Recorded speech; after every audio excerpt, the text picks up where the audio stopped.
मित्रों, एक छोटे से गांव में पायल नाम की एक साधारण लड़की रहती थी, जिसकी मासूमियत और सुंदरता की चर्चा पूरे गांव में होती थी।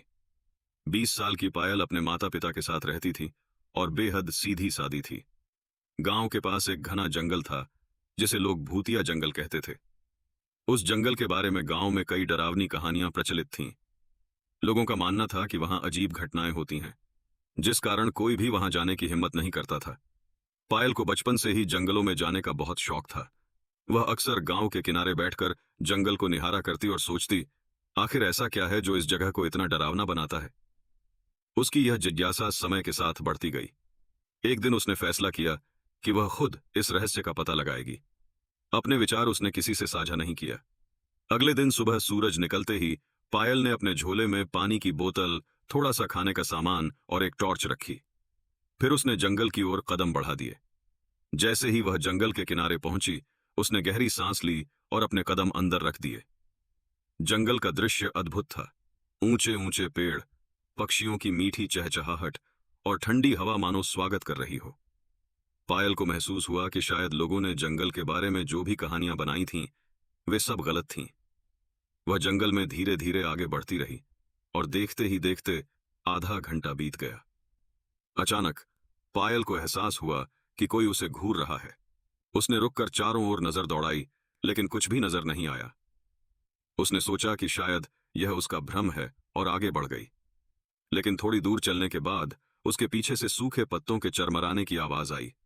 घबराई हुई पायल ने डरते डरते मुड़कर देखा और वहां खड़ा था एक विशालकाय गोरिल्ला। वह गोरिल्ला करीब 7 फुट लंबा था और उसकी आंखों में एक रहस्यमयी चमक झिलमिला रही थी। पायल का दिल जोर जोर से धड़कने लगा। उसे लगा कि अब गोरिल्ला उस पर हमला करेगा, लेकिन उसकी उम्मीद के उलट गोरिल्ला ने कोई हरकत नहीं की। वह बस शांत खड़ा, गहरी नजरों से पायल को घूर रहा था। पायल ने धीरे धीरे पीछे हटने की कोशिश की, लेकिन तभी गोरिल्ला ने अपनी लंबी भुजाएं फैलाकर उसका रास्ता रोक लिया। उसने अपनी गहरी अजीब आवाज में कुछ संकेत किए। पायल को महसूस हुआ कि गोरिल्ला हमला नहीं करना चाहता, बल्कि कुछ बताने की कोशिश कर रहा है। तभी गोरिल्ला ने झुककर जमीन से एक बड़ा पत्ता उठाया और पायल की ओर बढ़ाया। पायल ने डरते डरते पत्ते को लेने के लिए अपना हाथ आगे बढ़ाया। पत्ते पर अजीब तरह के निशान बने हुए थे, जो किसी गुप्त संदेश की तरह लग रहे थे। गोरिल्ला ने फिर से इशारे किए, जैसे वह पायल को अपने पीछे आने के लिए कह रहा हो। पायल के भीतर डर और जिज्ञासा का अनोखा मिश्रण उमड़ रहा था। थोड़ी हिचकिचाहट के बाद उसने साहस जुटाया और गोरिल्ला के पीछे पीछे चलने लगी। कुछ देर बाद वे एक गुफा के पास पहुंचे। गोरिल्ला ने गुफा की ओर इशारा किया, मानो वह पायल को अंदर जाने का संकेत दे रहा हो। पायल ने झिझकते हुए गुफा के अंदर झांका और उसे कुछ चमचमाता हुआ नजर आया। उसकी उत्सुकता बढ़ गई और वह धीरे धीरे उस चमकती चीज के पास गई। पास जाकर उसने देखा कि वह एक चमचमाता हुआ हाथ था, जो धातु जैसा लग रहा था। उसके बगल में एक पुरानी डायरी रखी हुई थी। पायल ने सावधानी से डायरी उठाई और उसे खोलने लगी। जैसे ही उसने पहला पन्ना पलटा, अचानक उसे ऐसा महसूस हुआ जैसे किसी ने उसे पीछे से धक्का दिया हो। वह घबराकर तुरंत पलटी, लेकिन पीछे कोई नहीं था। गुफा के बाहर खड़ा गोरिल्ला उसे गंभीर नजरों से देख रहा था। उसकी आंखों में एक अजीब सा दर्द और कुछ कहने की कोशिश झलक रही थी।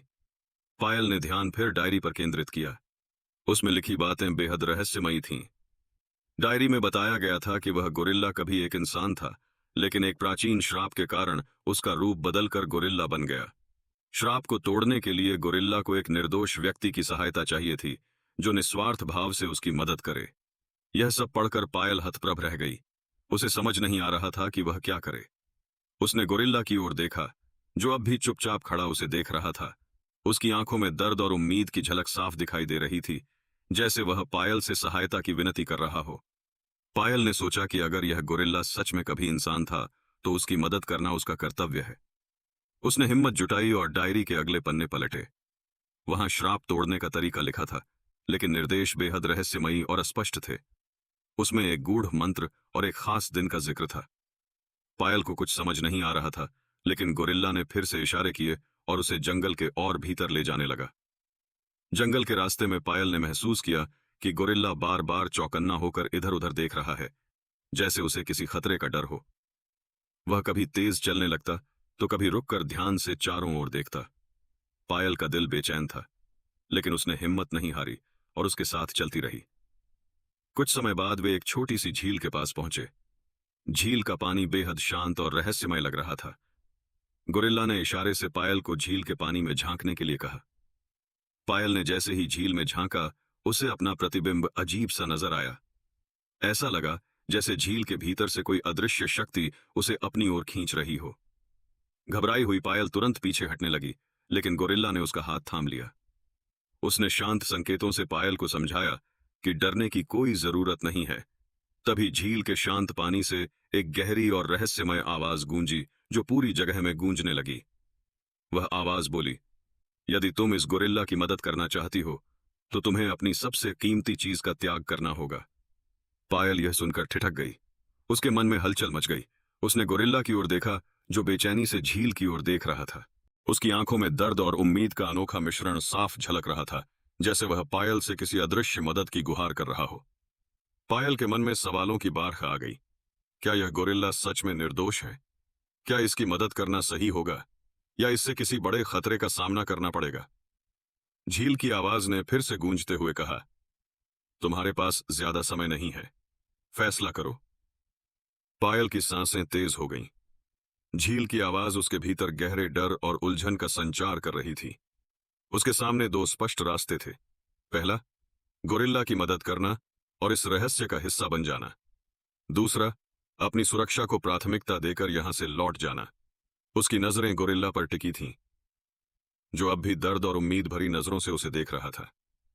गोरिल्ला के चेहरे पर बेचैनी और असहायता साफ नजर आ रही थी।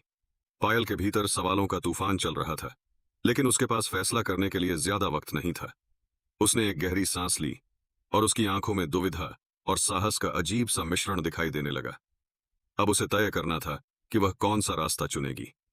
झील की आवाज ने फिर से गूंजते हुए कहा, तुम्हें जल्दी निर्णय लेना होगा। इस गोरिल्ला को फिर से इंसान बनाने के लिए तुम्हें अपनी सबसे प्रिय चीज का बलिदान करना होगा। पायल ने झील की ओर देखते हुए पूछा, मेरी सबसे प्रिय चीज क्या है? झील की आवाज ने उत्तर दिया, यह तुम्हारे दिल पर निर्भर करता है। जिसे तुम सबसे अधिक प्रिय मानती हो, वही त्याग करना होगा। पायल गहरी सोच में डूब गई। उसके मन में सवाल उठने लगे कि उसकी सबसे प्रिय चीज क्या है। उसका परिवार, उसकी स्वतंत्रता, या उसकी पहचान? सोचते हुए उसने गोरिल्ला की ओर देखा। उसकी आंखों में दर्द और उम्मीद का अनोखा मेल था, जैसे वह पायल के निर्णय की प्रतीक्षा कर रहा हो। पायल ने साहस बटोर कर कहा, मैं त्याग करने को तैयार हूं, लेकिन पहले यह जानना चाहती हूं कि तुम कौन हो और तुम्हारे साथ ऐसा क्यों हुआ। गोरिल्ला ने धीरे से झील के पानी की ओर इशारा किया। उसी पल झील का पानी हलचल करने लगा और उसमें एक कहानी उभरने लगी। पायल ने देखा कि वह गोरिल्ला एक समय में एक राजकुमार था, जिसका नाम अरुण था। अरुण एक बड़े और शक्तिशाली राज्य का उत्तराधिकारी था। वह साहसी, सुंदर और दयालु था। एक दिन जंगल में उसकी मुलाकात एक रहस्यमयी महिला से हुई। वह महिला थकी और परेशान लग रही थी। उसने अरुण से सहायता मांगी, लेकिन किसी कारणवश उसने उसकी मदद करने से इनकार कर दिया। पायल ने देखा कि वह महिला कोई साधारण व्यक्ति नहीं, बल्कि एक जादूगरनी थी। उसके अपमान से क्रोधित होकर जादूगरनी ने अरुण को गोरिल्ला बना दिया और कहा, तुम्हें इस श्राप से तभी मुक्ति मिलेगी जब कोई निर्दोष लड़की अपनी सबसे प्रिय चीज का त्याग करके तुम्हें बचाने का साहस दिखाएगी। पायल यह सब देखकर स्तब्ध रह गई। उसने गोरिल्ला की ओर देखा और कहा, मैं तुम्हारा दर्द समझ सकती हूं, मैं तुम्हारी मदद करूंगी। तभी झील की आवाज फिर से गूंज उठी, यदि तुमने त्याग किया तो गोरिल्ला फिर से इंसान बन जाएगा, लेकिन ध्यान रखना, तुम्हारे जीवन में एक ऐसी कमी आ जाएगी जिसे तुम हमेशा महसूस करोगी। पायल ने कुछ पल के लिए अपनी आंखें बंद कीं। उसने धीरे धीरे अपने माता पिता, अपने सपनों और अपनी जिंदगी के बारे में सोचा, लेकिन गोरिल्ला की पीड़ा देखकर उसका दिल भर आया। उसने साहस और दृढ़ निश्चय के साथ कहा, मैं तैयार हूं, मैं अपनी सबसे कीमती चीज का त्याग कर दूंगी। पायल ने दृढ़ता से कहा। झील की लहरें अचानक शांत हो गईं और एक दिव्य प्रकाश झील के पानी से उठकर पायल को घेरने लगा। गोरिल्ला भी उस रोशनी के भीतर खड़ा हो गया। पायल ने महसूस किया कि उसकी यादों का एक हिस्सा धीरे धीरे धुंधला होने लगा। प्रकाश ने उसे संबोधित करते हुए पूछा, क्या तुम जानती हो कि तुम किस चीज का त्याग कर रही हो? पायल ने जवाब दिया, नहीं, लेकिन मैं इसके लिए तैयार हूं। जैसे ही उसने यह कहा, वह दिव्य रोशनी चारों ओर फैलने लगी। गोरिल्ला का शरीर कांपने लगा और धीरे धीरे छोटा होने लगा। उसके लंबे हाथ पैर सिकुड़ गए और उसकी भारी आकृति हल्की होती गई। वह धीरे धीरे एक इंसान में बदलने लगा। पायल ने देखा कि गोरिल्ला अब एक सुंदर और साहसी युवक में बदल चुका था। वह युवक अरुण था, जिसने पायल की ओर देखा। उसकी आंखों में कृतज्ञता के आंसू छलक आए। उसने कहा, तुमने मेरे लिए जो किया है उसके लिए मैं सदा तुम्हारा आभारी रहूंगा। लेकिन तभी पायल को महसूस हुआ कि कुछ अजीब हो रहा है। उसकी यादें धीरे धीरे धुंधली होने लगीं। पायल ने खुद को अपने माता पिता और अपने घर के बारे में सोचने की कोशिश की, लेकिन सब कुछ धुंधला हो गया। घबराकर उसने अरुण से पूछा, मुझे क्या हो रहा है? अरुण ने दुख भरे स्वर में जवाब दिया, तुमने अपनी सबसे कीमती चीज यानी अपनी यादें त्याग दी हैं। अब तुम अपने परिवार, अपने घर और अपनी पुरानी जिंदगी को भूल जाओगी। यह सुनकर पायल के लिए यह सहना बेहद कठिन था। उसने अरुण से कहा, मैंने यह सब तुम्हारे लिए किया, लेकिन क्या अब मैं अपने परिवार को कभी नहीं देख पाऊंगी? अरुण ने सिर झुका लिया और गहरी आवाज में कहा, तुमने बहुत बड़ा बलिदान दिया है पायल। मैं इसे कभी नहीं भूलूंगा, लेकिन मैं वादा करता हूं कि तुम्हें हमेशा खुश रखने की पूरी कोशिश करूंगा। पायल की आंखों से आंसू बहने लगे, लेकिन उसने अपने दिल को संभालते हुए धीमे स्वर में कहा, अगर मेरी यादें ही मेरी सबसे कीमती चीज थीं, तो मैंने सही फैसला किया है। पायल ने कहा, तुम्हारी मुक्ति मेरे लिए सबसे महत्वपूर्ण थी। अरुण ने उसका हाथ थामा और झील की ओर देखते हुए वादा किया, मैं पायल की हर मुश्किल में उसका साथ दूंगा। झील ने दोनों को आशीर्वाद देते हुए कहा, तुम्हारा मिलन अब एक बड़े उद्देश्य के लिए है। तुम्हारे बलिदान की कीमत जल्द ही स्पष्ट होगी। झील के पास का वातावरण अचानक शांत और दिव्य हो गया। पायल, जिसने अपनी यादों का त्याग किया था, अब अपने अतीत से पूरी तरह कट चुकी थी। उसे अपना गांव, अपने माता पिता और अपनी पुरानी जिंदगी का कुछ भी याद नहीं था। उसके मन में एक अजीब सा खालीपन था। अरुण ने उसका हाथ थामते हुए कहा, तुमने मेरे लिए जो किया उसका कर्ज मैं कभी नहीं चुका सकता, लेकिन अब यह मेरी जिम्मेदारी है कि मैं तुम्हें एक नई जिंदगी दूं। चलो यहां से चलते हैं, अरुण ने दृढ़ता से कहा। पायल ने उसकी ओर देखा। उसकी आंखों में अनजानापन झलक रहा था। उसने कहा, मुझे नहीं पता कि मैं कौन हूं, लेकिन अगर तुम कह रहे हो कि तुम मेरी मदद करोगे तो मैं तुम्हारे साथ चलूंगी। दोनों जंगल के रास्तों से गुजरते हुए गांव की ओर बढ़ने लगे। अरुण ने पायल से वादा किया कि वह उसे एक खुशहाल जिंदगी देगा, लेकिन जैसे ही वे गांव के करीब पहुंचे, अजीब घटनाएं शुरू हो गईं। गांव के लोग उन्हें जंगल से बाहर आते देख हैरान और सहमे हुए थे। उनकी आंखों में डर और आशंका साफ झलक रही थी। तभी एक बूढ़ी औरत ने कांपती आवाज में चिल्लाया, यह वही गोरिल्ला है, यह फिर से लौट आया है। अरुण हैरान रह गया। उसने लोगों को समझाने की कोशिश की, मैं अब गोरिल्ला नहीं हूं, मैं इंसान बन चुका हूं। इस लड़की ने मुझे मुक्त किया है, अरुण ने जोर देकर कहा। लेकिन गांव वाले उसकी बात सुनने को तैयार नहीं थे। भीड़ में से एक युवक ने गुस्से से कहा, तुम वही हो जिसने हमारे गांव के कई लोगों को नुकसान पहुंचाया। हम तुम्हें यहां रहने नहीं देंगे। अरुण ने पायल की ओर देखा, जो अभी भी स्थिति को समझने की कोशिश कर रही थी। उसने उसके कंधे पर हाथ रखते हुए कहा, मैं यहां से चलना होगा। दोनों गांव से दूर एक सुनसान जगह पर चले गए। अरुण ने गहरी सांस लेते हुए कहा, श्राप ने मुझे इंसान बना दिया, लेकिन यह मेरी आत्मा से पूरी तरह मिटा नहीं। लोग मुझे कभी नहीं अपनाएंगे। पायल, जो अब अपने अतीत से पूरी तरह अनजान थी, ने गंभीर स्वर में कहा, मैं सब कुछ नहीं समझ पाई हूं, लेकिन अगर यह सच है तो हमें इस श्राप का असली कारण खोजना होगा। हो सकता है इसका अंत अभी बाकी हो। अरुण ने उसकी ओर देखते हुए कहा, तुम सही हो, शायद यह श्राप पूरी तरह खत्म नहीं हुआ है। हमें झील के पास वापस जाना होगा और सच्चाई का पता लगाना होगा, पायल ने दृढ़ स्वर में कहा। दोनों ने रात भर इंतजार किया और अगली सुबह झील की ओर रवाना हुए। जैसे ही वे झील के करीब पहुंचे, उन्होंने वहां एक अजीब सी हलचल महसूस की। झील का पानी अब गहरे काले रंग में बदल चुका था और वहां से रहस्यमयी आवाजें आ रही थीं। अरुण ने झील की ओर देखते हुए कहा, तुमने कहा था कि श्राप खत्म हो जाएगा, लेकिन लोग मुझे अब भी स्वीकार नहीं कर रहे। क्या अभी भी कुछ बाकी है? झील से एक गूंजती हुई आवाज आई, तुम्हारा श्राप खत्म हो चुका है, लेकिन पायल का बलिदान अधूरा है। जब तक उसका बलिदान पूरा नहीं होगा, श्राप पूरी तरह खत्म नहीं होगा।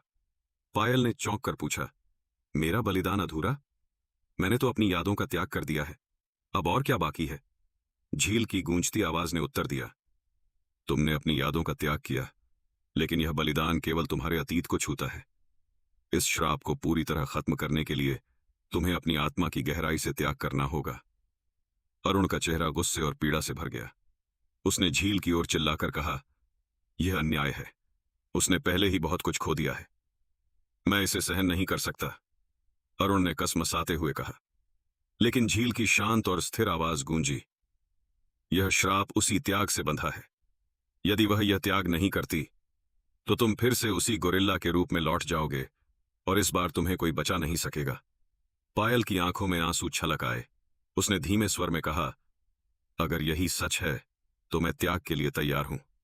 अरुण ने उसका हाथ पकड़ते हुए कहा, नहीं, मैं तुम्हें और खोने नहीं दूंगा। मैं इस रूप में ही जी लूंगा, लेकिन तुम्हारी जिंदगी को और खतरे में नहीं डाल सकता। पायल ने उसकी ओर दृढ़ता से देखा और गंभीर स्वर में कहा, मैंने पहले ही फैसला कर लिया है। अगर तुम्हारा दर्द मेरे बलिदान से खत्म हो सकता है तो मुझे यह करना होगा। झील की आवाज ने फिर से पायल को संबोधित किया, इस बार तुम्हें अपनी इच्छाओं और सपनों का त्याग करना होगा।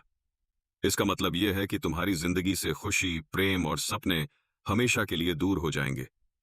तुम दूसरों के लिए जीने वाली एक परछाई बन जाओगी। क्या तुम इसके लिए तैयार हो?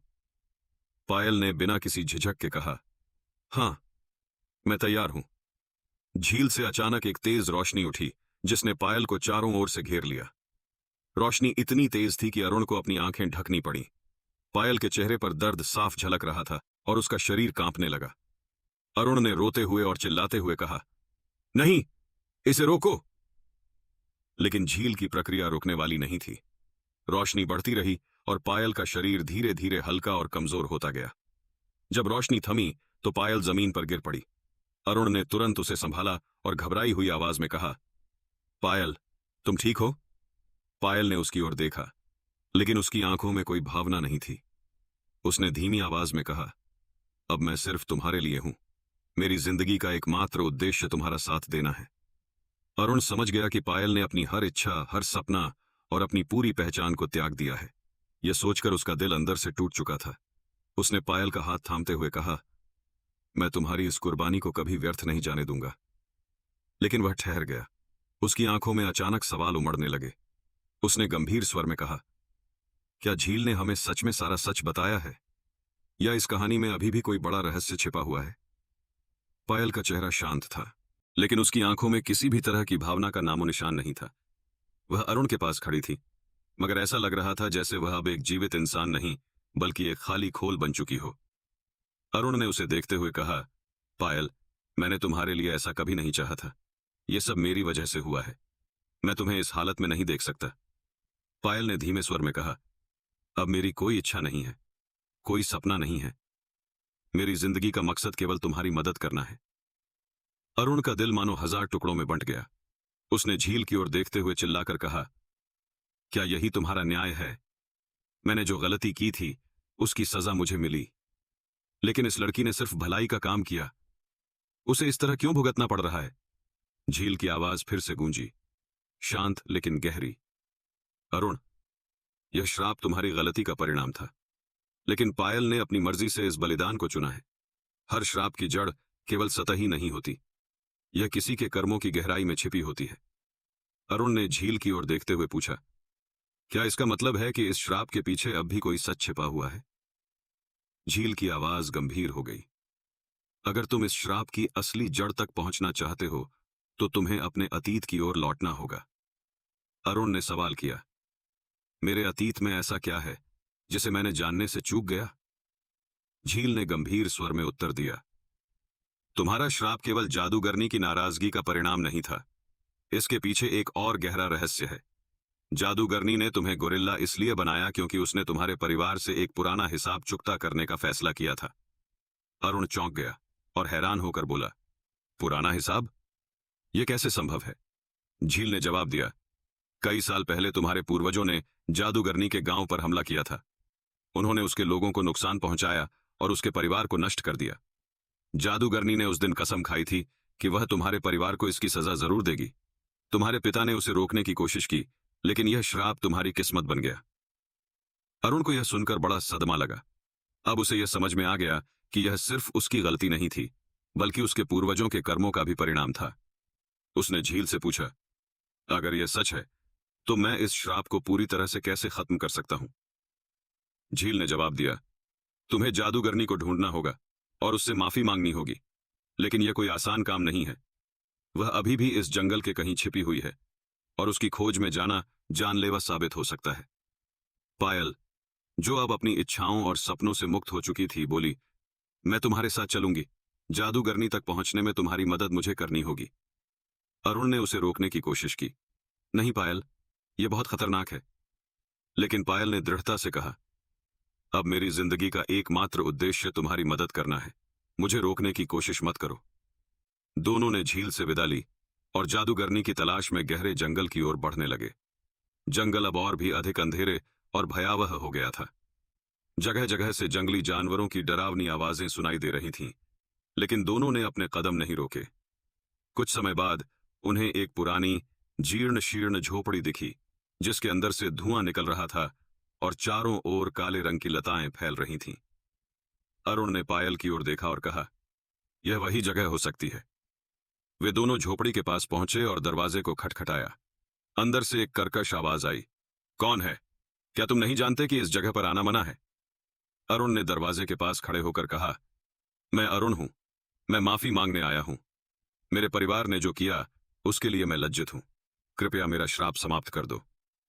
दरवाजा खुला और एक बुजुर्ग महिला बाहर आई। उसके सफेद उलझे बाल थे और उसकी आंखों में गहरी और डरावनी चमक थी। उसने अरुण को देखा और कहा, तुम माफी मांगने के लिए यहां आए हो? क्या तुम्हें लगता है कि सिर्फ माफी से सब कुछ ठीक हो जाएगा? अरुण ने दृढ़ता से उत्तर दिया, मुझे पता है कि माफी ही पर्याप्त नहीं है, लेकिन मैं अपनी गलती को सुधारने के लिए हर प्रयास करने को तैयार हूं। जादूगरनी ने पायल की ओर देखा और पूछा, यह लड़की कौन है? क्या यह भी तुम्हारे परिवार से संबंधित है? पायल ने शांत स्वर में कहा, मैं इस पर अपना सब कुछ त्याग चुकी हूं। अब इस दुनिया में मेरी कोई अलग पहचान नहीं है। जादूगरनी जोर से हंस पड़ी और बोली, यह लड़की तुम्हारी सबसे बड़ी ताकत भी है और सबसे बड़ी कमजोरी भी। यदि तुम सच में अपने श्राप को समाप्त करना चाहते हो तो तुम्हें अपना सबसे बड़ा बलिदान देना होगा। अरुण ने चौंक कर पूछा, सबसे बड़ा बलिदान? वह क्या है? जादूगरनी ने गंभीर स्वर में उत्तर दिया, तुम्हें इस लड़की को हमेशा के लिए छोड़ना होगा। अरुण यह सुनकर गहरी चुप्पी में डूब गया। पायल को हमेशा के लिए छोड़ने का विचार उसके दिल को अंदर से तोड़ देने जैसा था। उसने पायल की ओर देखा, जो पूरी तरह शांत खड़ी थी। उसकी आंखों में किसी भी तरह की भावना नहीं झलक रही थी। वह अब केवल एक खाली खोल की तरह लग रही थी, जिसका एकमात्र मकसद अरुण की मदद करना बन चुका था।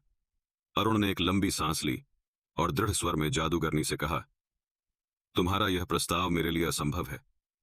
पायल की वजह से ही मैं अपनी मानवता वापस पा सका हूं। वह मेरी सबसे बड़ी ताकत है। मैं उसे कभी नहीं छोड़ सकता। जादूगरनी ने ठंडी हंसी के साथ कहा, तो फिर तुम्हें यह स्वीकार करना होगा कि तुम्हारा श्राप कभी पूरी तरह खत्म नहीं होगा। तुम्हारी किस्मत में हमेशा अधूरी मुक्ति ही रहेगी। अरुण ने पायल की ओर मुड़कर कहा, मैं तुम्हें छोड़ने का ख्याल भी नहीं कर सकता। तुमने मेरे लिए अपना सब कुछ त्याग दिया है। तुम्हें अकेला छोड़ देना मेरे लिए संभव नहीं है। पायल ने शांत स्वर में जवाब दिया, अगर यही रास्ता है तो मैं तैयार हूं। जादूगरनी ने झोपड़ी के भीतर से एक चमकदार कटोरा निकाला, जिसमें एक रहस्यमय तरल भरा हुआ था। उसने कहा, इस कटोरे में जादुई मिश्रण है। इसे पीने के बाद तुम्हारी यादें धीरे धीरे धुंधली होने लगेंगी और अंततः तुम पायल को भूल जाओगे। लेकिन याद रखना, यह प्रक्रिया तुम्हारे मन और शरीर पर गहरा प्रभाव डालेगी। अरुण ने कटोरा हाथ में लिया और पायल की ओर देखा। उसने धीमे स्वर में कहा, पायल, मैं यह कदम तुम्हारे लिए नहीं, बल्कि तुम्हारे बलिदान को सार्थक बनाने के लिए उठा रहा हूं। अगर मैंने कभी तुम्हें दुख पहुंचाया हो तो मुझे माफ करना। पायल ने हल्की मुस्कान के साथ उत्तर दिया, मैंने तुम्हारे लिए सब कुछ त्याग दिया है। अगर तुम्हारी मुक्ति से मेरा बलिदान सफल होता है तो मुझे कोई पीड़ा नहीं होगी। अरुण ने गहरी सांस ली, एक पल के लिए अपनी भावनाओं को काबू में किया और कटोरे में भरी औषधि को पी लिया। जैसे ही उसने कटोरा खाली किया, उसका सिर चकराने लगा और वह लड़खड़ाने लगा। उसकी आंखें धीरे धीरे बंद होने लगीं और उसके शरीर में तीव्र दर्द उठने लगा। पायल ने उसे संभालने के लिए आगे बढ़ने की कोशिश की, लेकिन जादूगरनी ने उसे रोकते हुए कहा, उसे मत छूना, यह प्रक्रिया उसे अकेले ही पूरी करनी होगी। अरुण की यादें एक एक करके धुंधली पड़ने लगीं। उसे अपने गोरिल्ला बनने का दिन, झील के पास पायल का बलिदान और अंत में पायल का चेहरा स्पष्ट रूप से याद आया। लेकिन जैसे जैसे समय बीतता गया, ये सारी यादें उसकी चेतना से गायब होती चली गईं। कुछ देर बाद अरुण ने अपनी आंखें खोलीं। वह खुद को पूरी तरह से अलग महसूस कर रहा था। उसके शरीर में अब कोई दर्द नहीं था, लेकिन उसकी आंखों में एक गहरा खालीपन झलक रहा था। उसने चारों ओर देखा और धीरे से पूछा, मैं यहां कैसे आया? और ये लड़की कौन है? जादूगरनी ने संतोषपूर्ण मुस्कान के साथ कहा, तुम अब आजाद हो। तुम्हारा श्राप पूरी तरह खत्म हो चुका है, लेकिन अब तुम्हें यह कभी याद नहीं रहेगा कि यह सब कैसे हुआ। पायल ने अरुण को देखा, लेकिन उसकी आंखों में अब कोई आंसू नहीं थे। वह जान चुकी थी कि अरुण अब उसे कभी याद नहीं करेगा। उसने हल्के स्वर में कहा, अब तुम्हारी नई जिंदगी शुरू हो सकती है। जादूगरनी ने पायल की ओर देखा और कहा, तुम्हारा बलिदान अमर रहेगा, लेकिन अब तुम इस दुनिया में केवल एक परछाई बनकर रहोगी, जिसका कोई वास्तविक अस्तित्व नहीं होगा। पायल ने सिर झुका लिया और अपने मन को मजबूत करते हुए बोली, अगर मेरे बलिदान से किसी की जिंदगी बेहतर हो सकती है, तो मुझे इसका कोई दुख नहीं होगा। अरुण ने जादूगरनी को धन्यवाद दिया और जंगल से बाहर निकल गया। वह अब पूरी तरह से स्वतंत्र था, लेकिन उसे इस स्वतंत्रता की असली कीमत का कभी एहसास नहीं होगा। पायल ने धीरे से पूछा, अब मेरी जिंदगी का क्या होगा? जादूगरनी ने गंभीर स्वर में उत्तर दिया, तुम अब एक रहस्यमयी शक्ति का हिस्सा बन चुकी हो। तुम्हारा अस्तित्व अब दूसरों की मदद करने में समर्पित हो जाएगा। जब तक तुम्हारा यह कार्य पूरा नहीं होता, तुम्हारी आत्मा इस जंगल में भटकती रहेगी। पायल ने शांतिपूर्ण स्वर में कहा, अगर यही मेरी नियति है, तो मैं इसे पूरे मन से स्वीकार करती हूं।